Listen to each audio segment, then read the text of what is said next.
So before we come to the close of our training, let's deep dive into some more options, which is over here, which are quick options. Here you can open a new file just by clicking here. You will create a new drawing completely, and this will give you different options. For example, what kind of template that you want to use, and you can create the drawing. Then there is also open, where you can use this to open an existing AutoCAD file. Then there is the option to save it, where we quick save it, QSave.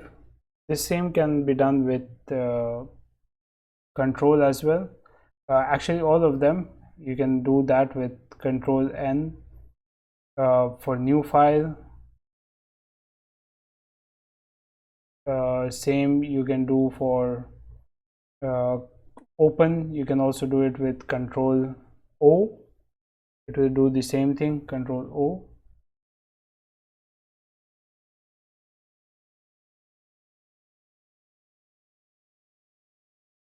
Same for save, control S will give you quick save.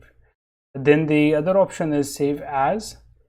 So you can also save it as a different file. For example, revision 1, revision 2, revision 3 into save as. Then there is option for web or mobile, and also if you want to save to web or mobile. Then finally there is the plot option, which we already used to plot the drawings.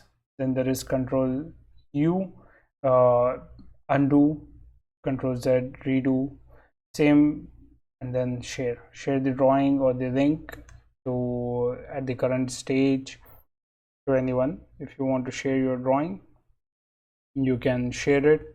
This means that this will be available in the others can also edit, and this is available to them online through Autodesk.